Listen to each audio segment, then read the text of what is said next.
I was probably one of the luckiest kids you could imagine. I grew up right during the go-go days of Dallas, and everything was just exploding down there with growth. And typical upper middle class kid, had two parents that just loved each other like crazy. I came to the Boston area in 1972, and then I lived right in town, right in Boston.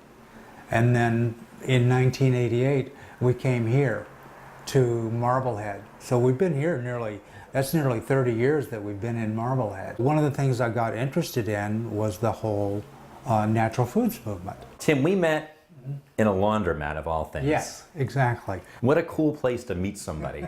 And I just always think of it as Chris's laundromat. But you know, it's funny you should mention that, because one of the reasons that I gave you a copy of my book, it's basically notes that I wrote originally for my daughter, but it ended up being something that I think other folks would find either useful or amusing. One of the things that I wrote about was called Wash Your Own Clothes, which was about going to that very laundromat.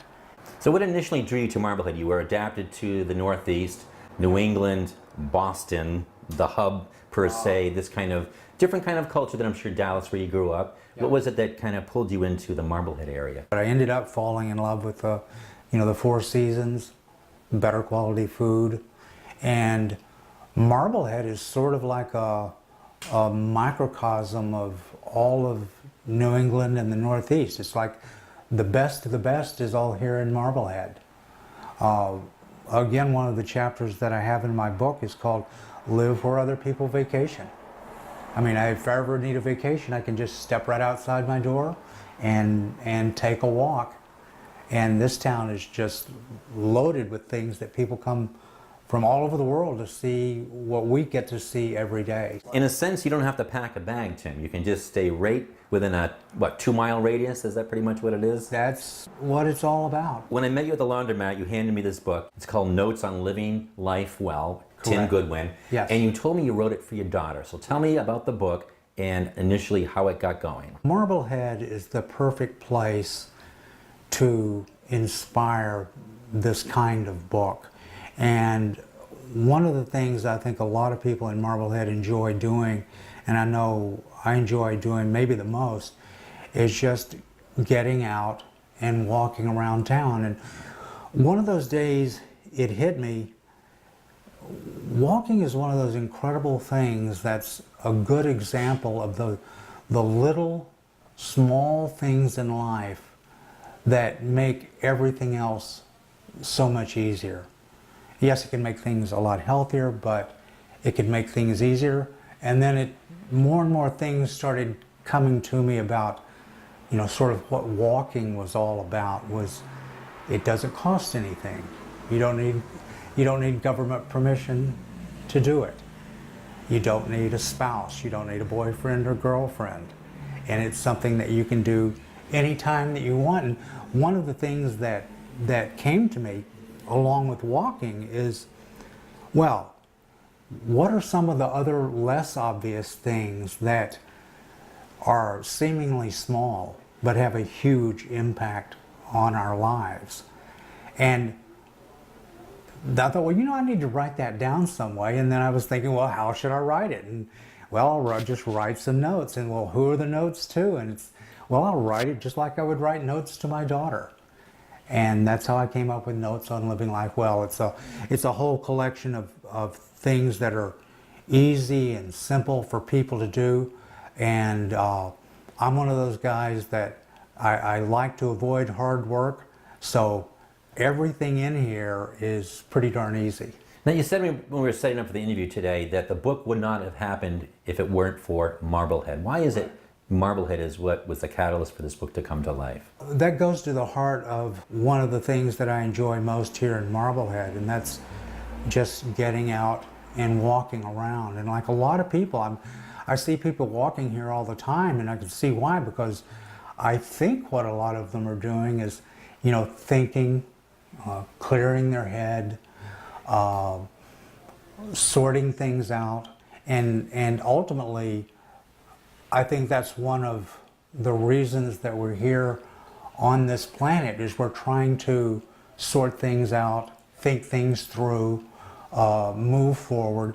And that's why it's something that could only happen for me here in Marblehead, because it was while I was walking that I said, oh my gosh, there's so many more things besides just walking that have a huge impact on our lives. I mean, there's a chapter in here called Do One Thing Well. And there is a wonderful place that I see on my walk that does one thing incredibly well. In my book, I talk about Steve Jobs and the fact that he just wanted a better music player that he wanted to use. So he did that one thing well, and he created the iPod. Now, by doing the one thing well, he eventually took over the entire movie and entertainment industry, or maybe I should say had this huge impact on the way movies are made and how we're entertained. And it opened up a whole new industry, and Apple became the most powerful company on the planet because he did that one thing well.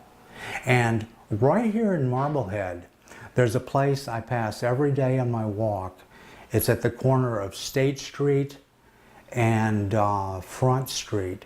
It's called the Acorn Gallery, and Jack and Deborah Heiberger are teaching young children and adults how to paint. And boy, do they do it well. I just talked with Jack last Saturday, and he said they are approaching $10 million in scholarships for the children and the young people that have gone off to college, that have come through the training program at the Acorn Gallery. Now that is doing one thing well. And we can all do something well, it sounds like to me. Listening to you talk, when you walk, you tend to slow down, you tend to reflect, you tend to think. But what you're doing for us, Tim, in your book, Notes on Living Life Well, is you're saying aloud kind of what some of us are thinking and wondering about. That was it. You know, I love walking. People in Marblehead love walking.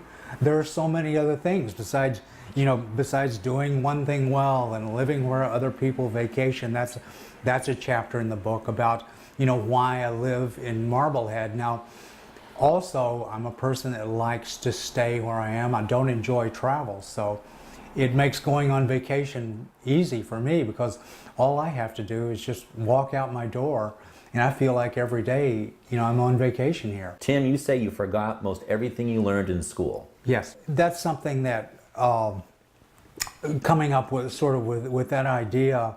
Number one, it is a fact because I'm getting older now, but it's also something that I saw from Albert Einstein, and one of the chapters in the book is called Einstein's Theory of Simplicity. Now, everybody knows about his theory of relativity. Very few people understand it. I say in my book, I always pretend to understand it. But Einstein also had several quotes that virtually anybody can understand and appreciate.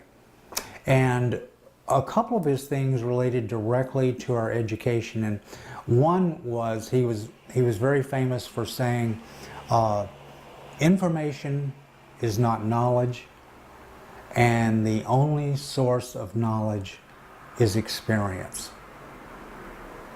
And I tried, when I put together this book, I tried to use my own personal experience rather than what I've learned in other people's books or philosophies, and write it down. And I've just written it down in a way that would be understandable and useful or amusing for my daughter or for anyone else who cares to read it. And that's really the sum of it. One thing I could really connect with was about handwritten notes. There's many different things you spoke about, but just the effort to write a note to somebody, Yes. and send it to them, it seems like it's a dying art. What is the most impactful way I have of communicating with you, James? or to any particular friend or neighbor. Taking the time to write a letter, hand address the envelope. When that other person receives that envelope that's handwritten just to them, they have to open it. I know that I do. And it's the kind of thing that, unlike emails that are sort of generally sent to far and wide and have no particular audience, anytime you receive a handwritten letter, whether it's from a friend or a relative, that's written for an audience of one, and that audience is you. Right. And that's what makes it so powerful. You spoke of when you came from Dallas, a big part of the reason you came to the New England area, Boston, was food and diet. And there's a chapter called Brown Rice. But to get to where you are today, I would imagine it was the diet that initially changed the thinking that you're at today? In some ways, it's all of the above. I know just recently, one of my relatives who deals with special needs children had made a comment to one of my other family members, and to make a long, boring story very short, the other family member had basically said, well, you know, have you ever tried changing someone's diet to improve their behavior? And again, my relative didn't really believe that. Well, my point would be to my relative is, if you try it, if you actually experience what happens when you start eating brown rice as a main part of your diet, or say brown rice along with vegetables and beans, you only need to do it for a few days, and your thinking will start changing. And you don't have to take my word for it or the word of any expert for it. You can actually do it and then experience for yourself how your thinking changes. This is something that folks can find out for themselves, how brown rice works or how vegetables work, and they can use their own experience. The proof is literally in the pudding. One of the chapters that I totally can relate to, and it's called Sleep on It. And you do it in a very humorous way about how easy it really is to sleep. But give me a kind of more of an explanation as to the importance of sleep on it. I've heard the people say, well, you know, you need to sleep on it and you know, think this thing through, is really what they're saying. And that's tailor-made for somebody like me, because if there's ever somebody that likes to you know, avoid hard work and still get some good benefits, it's me. And then on top of that, as my wife or any relative will tell you, I'm great at relaxing and taking a nap while everybody else works around me. Now, this gets back to what we were just talking about, though, with perception, because I think that when you do sleep on it, I've gone to sleep and I've woken up feeling like a new person. I think everybody has. I've gone to sleep with complicated questions and I've woken up with simple answers. I've gone to sleep you know, not knowing which way to go with one decision or another. And in the morning, it's just completely clear what to do. Now, in my book, I say that is magic. And I actually think that sleep is magic. But it also happens to be something that I can do and do very well. It is fascinating that in a 12-hour, 24-hour period, when we do step back, sleep on it, or take a couple of steps back before we make a decision, how amazing our perception changes. That's exactly the whole point of sleep on it, or even do one thing well. But in the case of sleep on it, it's really saying relax. Trust in what's around you. You know, trust in nature, trust in God. Let things come to you. That's key. Improve your judgment. Is it we're judging ourselves, judging other people? Improve your judgment. It's one of those things that is really not esoteric. The idea of improving our ability to think clearly, improving our perception, improving our judgment. Those are really all incredibly similar things, because our life experience is about improving our judgment. We can't learn how to, like, we send our children off to school because there they get that experience not necessarily out of the school books, but out of interacting with other children. How do you handle a child that pushes you around too much or is too bossy? How do you know if you're the one that's being too bossy? How do you interact? We're constantly making judgments, everything from when we go to bed at night as to when we stop or start eating, and the types of food that we eat. And I think that with food in particular, it's a very powerful one, because it's something that we're actually taking into our system, and it immediately becomes part of our biology, and that is all about thinking and improving our judgment. It can apply to food, it can apply to people, it can apply to careers, and it all comes down to how clearly ultimately we're thinking. Only you can decide how to live your life. And you say food, jobs, friends, Yes. major decisions. Yes. How do we make decisions on whether it's our jobs, our friends, family? We can't do a whole lot about, but we can do it in small doses. We can learn how to do that. So how do we kind of balance things in life? When we need to go to a job, we need to deal with friends, we have a family. We shouldn't be afraid to use our experience. And we're constantly experiencing things. There's a chapter in the book called Advance Your Career. Now, in that particular chapter, I talk, number one, I say that I like to avoid hard work, so I had to ask myself the question, what is the easiest way to advance my career? And I really thought about this, and I said, well, what's my experience taught me, and something that would benefit my daughter or any other person or the reader of this book? And I came up with 5 or 6 things, and one was speak in complete sentences.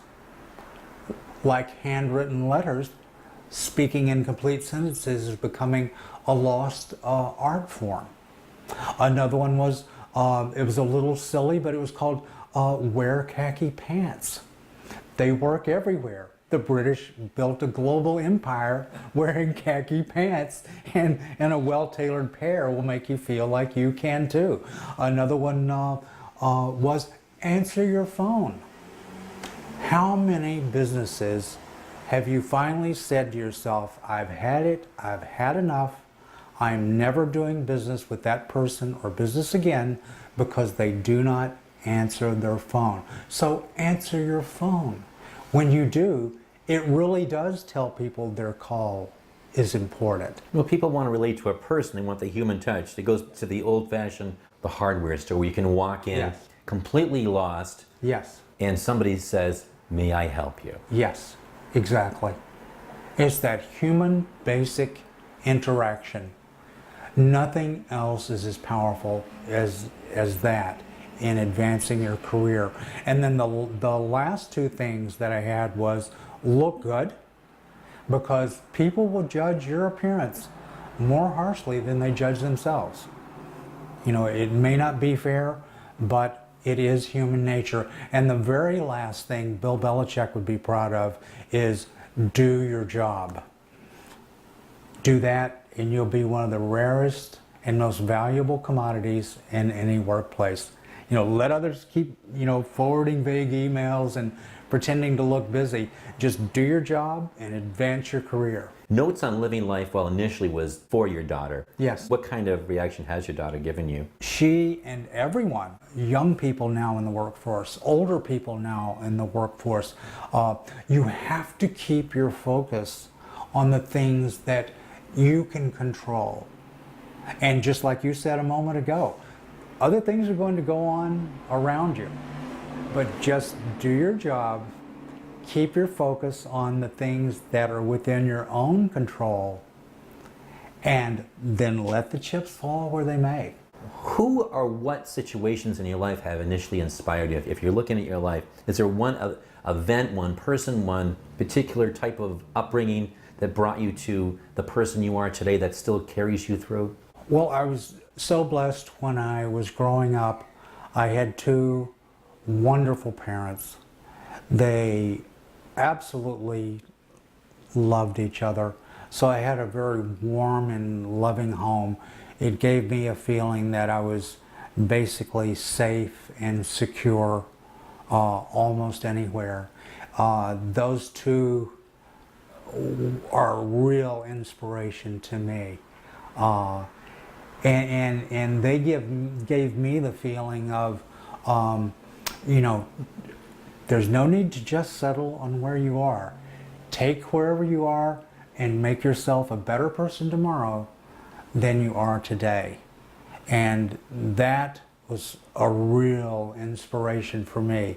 And I've always felt like everybody, no matter who you are, whether you're Tom Brady or whoever, there's always room for improvement, and life is pretty darn wonderful. Often we, whether it's an upbringing where they feel we should do a particular profession, or a culture that we fall into, or a group of people that we fall into, to break away from something, to actually truly do not so much what's your gut, but your passion.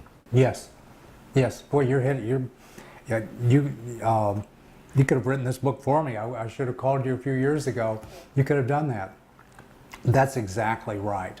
Because I think people are, including me and everyone else, intellectually, we like to tell ourselves things, but generally speaking, we are very emotional creatures. Mm-hmm. And whether we know it or not, and whether we want to or not, we are very often going with our gut.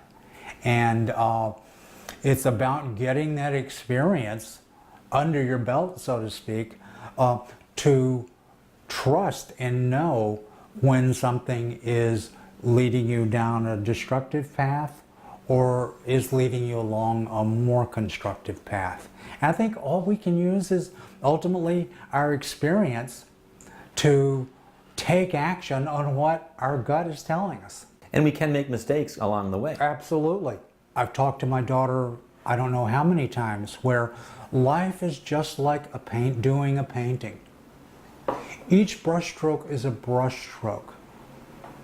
It is a mistake. Each brushstroke is a mistake. And then you react and you relate with another mistake, which is another brushstroke. That is what life is.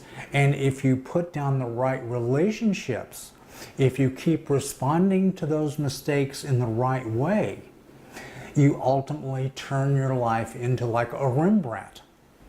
Or if you keep building on those mistakes in the wrong way, who knows where you'll end up. But it's up to you, the type of art that you want the final product to be, and what you want to be representative of a portrait of who you are and what your life is. You see that here there are beautiful, beautiful things, and there are beautiful, beautiful people. And life really doesn't get much better than this. That's why I think anytime that if I am upright and I am walking around Marblehead, I know I am living life well. If you could please share something from your book. You said there was a thing called Look Out for the Butterflies that you want to share with me. This is appropriate because we're here in a small apartment, and just outside that window is the driveway where this took place. It's a very short chapter. All of them are in the book. And basically it's called Look Out for Butterflies. And I'll let the words speak for themselves. Early in life, I thought poetry was about reading words on paper. And most of the words I saw had little to do with me. For too many years, poetry was little more than a section I'd avoid at the bookstore. But I am older now, and I am no longer think of poetry the same way. Not because I have a new understanding of Shakespeare or Emily Dickinson, but because life has forced me to raise my reading skills. Skills that have allowed me to discover the true poetry in life. A poetry written all around us, though it may come with no words. A poetry often at its best when we least expect it. Like seeing the first flower that blooms after a frigid winter, or finding an old family photo tucked away years ago. Drinking a cold glass of water on a blistering hot summer day, or visiting a good friend you too rarely see. Which reminds me of a surprise visit I received last July. I was in my driveway, and the visitor was from the Paraday family. And while some family members would have me scrambling for the exits, the Paraday family is welcome in my driveway anytime. For the Paradays are a family of butterflies, and my visitor in particular was a white butterfly. Like so much of the best poetry, the arrival of this butterfly was totally unexpected. It was a flutter of light streaking past the corner of my eye, coming to rest on the hood of my fire engine red Mini Cooper. The visitation stopped me in my tracks. For a few seconds, this distant family member shimmered in the summer sunlight, its paper-thin wings swaying ever so gently in the breeze, a tiny library of unwritten words, open for anyone to read. Then there was a blur, and my visitor was gone in an instant, leaving only the poem I remember by heart. I hope you can understand why I still avoid the poetry section at bookstores. I have a driveway at my house and plenty of reading to do. Listening to that, it's really just embracing that one moment in time. Absolutely. Because you never can really capture that moment again. That's every moment. And when you think about it, every single moment in life is something that only passes this way once. What inspires Tim Goodwin? I think living here in Marblehead, it really is one of those places that you've got to love, because I know every single day when I get up, I look forward to two things: having a great cup of coffee and getting out and seeing Marblehead.